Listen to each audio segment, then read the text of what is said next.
it's Vittoria Logli with At Properties, and this evening we're going to be discussing opportunity zones.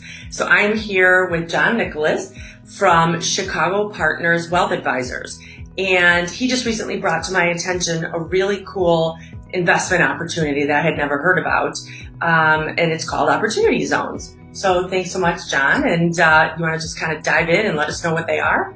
Sure. So the 2017 Tax Cuts and Jobs Act had a provision in it that related to investing in distressed and really sort of downtrodden areas of the country that could use investment to help boost their jobs and the renovation of their communities. Okay. So it was sort of under the radar screen, but has become more prominent now in the last year. It's kind of like a hot topic lately, right? Yeah, become a hot topic. And it's because it's, according to analysts, it's one of the most attractive tax-deferred and tax-exempt opportunities in the last 25 years. So it was a bipartisan bill designed, again, to help these communities in need. So you can think of it in some way as being sort of a social impact type of investing. Social impact investing. That's really nice. So they want to give investors an incentive to invest in these communities. Okay. So how is an individual, say like myself or my husband and I, how are we able to take advantage of this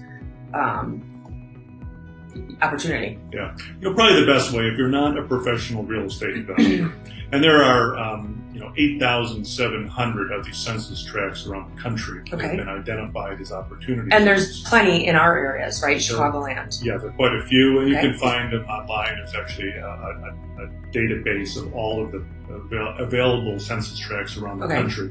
And those are just geographic areas that have been designated by really governors and state and local officials as to the areas that they would designate as being open to this kind of investment. Got it. Okay. So the best way, if you're not a professional real estate investor, would be to go through a fund. And there's many funds that are being set up that are really run by professional real estate investors who will be sifting through the various opportunities and then putting together hopefully a diversified portfolio of these. So you're not just investing in one building, but you're investing in a number of different opportunities around the country. So this is, as you were saying earlier to me, when he was sort of explaining to me earlier, it's a way to defer taxation on any gains that you've made on an investment. Yeah, there's two things. And then, Victoria, you're familiar with 1031 exchanges. Yes, absolutely. You sell a piece of property that you have a big gain in. If you roll it into a like kind or similar property, you can defer the taxation on that. And the good thing about that is the money keeps working for you over time rather than taking a chunk of it and paying that away to taxes. This is a little different, similar, but has a few twists. The difference mainly is that you can use not only gains from real estate, so a commercial property, even your home, but you can use really any gain on any asset. So even a stock, like if we have Google stock and we bought it, 20 years ago or however many years, not even 20 years ago, and we have all this money, we can invest it in these opportunity zones? Yes, if you invested in the FANG stocks, Facebook, Apple, Netflix, Google 10 years ago or 5 years ago, you're sitting on a big gain, you could use that. If you're selling it, so you sold your business or selling your business, you could do that. So show us how that works. Say I have a $100,000 profit that I've made from selling off, one of these stocks. How would that work? So you have a $100,000 gain, and normally you'd be paying tax on that gain if you recognize the gain. It could be short-term, but typically would be a long-term gain. So it's really 20% plus 3.8%, which is a net investment income tax for people that are in a higher tax bracket, and then you have state tax. So you're really looking at ballpark around 28.75% tax. That's long term. Now that could vary depending on your situation, but just use it as a benchmark. So rather than paying tax on that, you could roll that into one of these opportunity zone investments. Now, what happens when it goes into one of these investments? The goal of the government really is to create long-term significant investment in these communities. So what they do is if you keep the money there, and this is through 2026, the reference point, if you, say, invested this year and had a 7-year investment period, you would get a 15% discount on your tax. So basically your $100,000 in gain In fact, the basis moves up, so you'd have in fact $85,000. And they tax you on the $85,000 versus the 100. Is Correct. that okay? If you do it in 5 years, which would be if you started in say 2021, at 5 years in 2026, it would be a 10% discount. Oh, okay. Now, what does happen in basically year 8, which would be 2027? You would pay tax on your $100,000 in gain, but it would be at the discounted rate. So it would be at say the 85% rate or the 90% rate. So that's a nice benefit, but the real benefit is if you keep the investment, your $100,000 investment through year 10. So 10 years is the magic number. Yep. Okay. Year 10, that's the threshold. If you keep it through year 10, and say it appreciates by 100,000. So say your investment, you're putting 100,000, it's now worth 200,000. Right. The gain of 100,000 that comes out of the fund when it comes out. There's no tax on that, so it's tax free, zero. And that's the gain on the investment made in the opportunity zones, not your initial. Correct. What rate are you taxed at on? So you have a $100,000 gain, that's tax free. But then what about your first $100,000? How does that? So you get the discounted tax on that, say either 85% or the 90%. You'd be paying long-term gain on that. Got it. Okay. So what's the benefit of that? You're deferring that tax for basically 8 years. Right, 8 to 10 years-ish, yeah. So that's a benefit because it's allowing that money to be invested in the opportunity zone for 8 years. Right, in order to really be able to help these communities and not just pull the money out, but just have it work too. And you do pay tax on that. Right. But the particularly strong benefit from a tax perspective is that any gain on that investment, as I mentioned, comes out at no tax. Wow. That's a real incentive. Now, I should say, too, is that some of these funds, and it is a new concept, if you're investing in, say, commercial real estate or building or other property, they probably will be generating income at some point before the 10-year period. There should be some income theoretically coming out of these investments. So the type of investment, if it's something that generates income, large housing complexes, commercial real estate, as you had said. Apartment complexes, parking garages, commercial storage facilities, that sort of thing. Should be income coming off that. And it seems to be, although there's still a bit of a gray area, but it seems to be that income may in whole or in part be tax exempt. So that's a real attractive. Wow, that is very attractive. What's the risk in something like this? I know it's a new program, but what is your sort of professional opinion of the type of risk? There are significant risks. Right. The whole point of giving people an attractive tax incentive is that these are distressed communities in large part, and there's definitely risk, investing in properties there. The main risks are that the investment has to be done within 31 months of when it starts. So that's a fairly tight time frame for, say, these professional investors, if you go into a fund, to invest in these properties.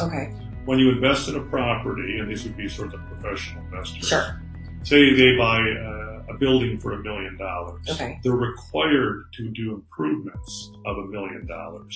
So they're not just going to buy a building; they have to actually do something constructive to make it, and improve the community, improve everything. So that's a significant commitment that they're required to basically put in improvements as much as they actually purchase the property. So that's a potential risk.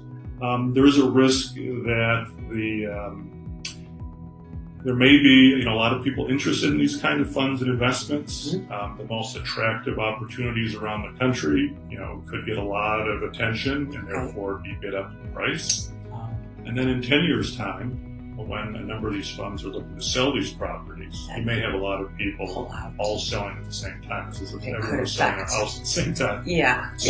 Those are a couple of the risks, and they are significant. So I would consider this to be a fairly high-risk investment. And that's, again, why the government is giving people incentives, because it's not for a real conservative investor, for sure.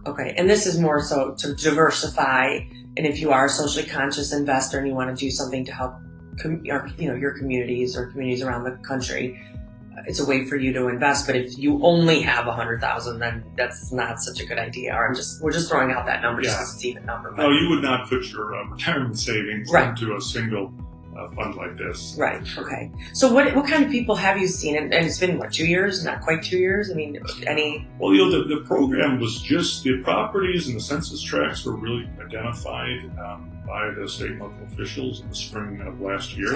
Okay. So it's a fairly new program. Okay. And there's been a number of new funds started. And that, too, is a risk because you want to be investing with people who have some sort of real experience or track record. Right. Not someone who's just jumping on the bandwagon. Yes, yes. So there's quite a bit of activity and interest in something new. Okay. For the right kind of investor, sure. There are attractive characteristics, as we talked about. And for those investors, too, that are out there, because I have, lots of clients and friends that do like to buy investment properties like buildings or gas stations or, whatever it might be. This is a nice avenue for you guys to explore in your next round of purchases because the tax opportunities are huge.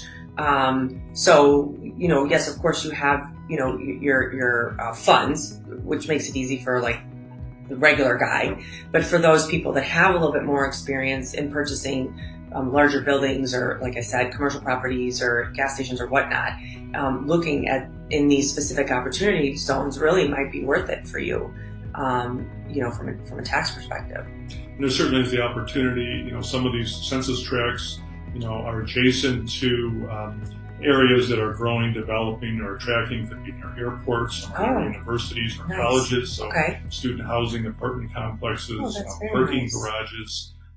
There's, fuel depots was one for an airport. So there are all kinds of opportunities. If you're a sophisticated investor, obviously there's an opportunity there. Right, and it's all over the country, right? It's like more urban, would you say, or did they identify? It was interesting that the bill was sponsored by Cory Booker from New Jersey, and actually Senator Scott from South Carolina, who was representing rural districts that really needed investment. Right, so this is really true. All over the country, both urban but also out in the country. Right, that maybe have suffered from some downturn for various plants that have left or moved out, and maybe even like a lot of these areas that haven't quite rebounded from the recession of 2007, 2008. Gives them a little kickstart. Exactly. That's really nice. I think that's really phenomenal.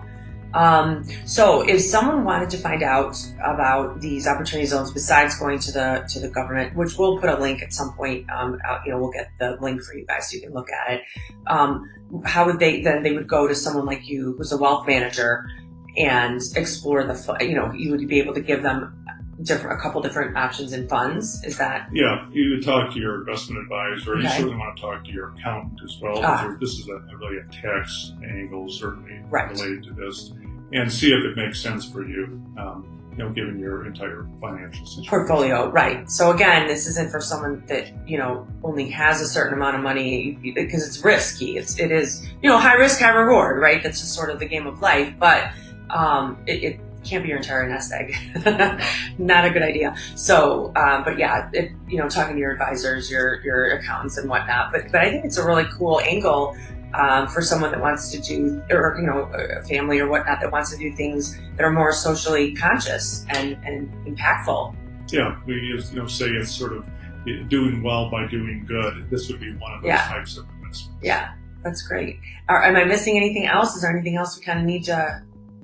Just sort of the high points. There's additional detail, but those are the high points of the opportunity. Okay, great, wonderful. So thank you so much, John. Thank you. So John, again, is with Chicago Partners Wealth Advisors, and thank you for joining us. And we'll include links to various topic discussions that we've outlined tonight.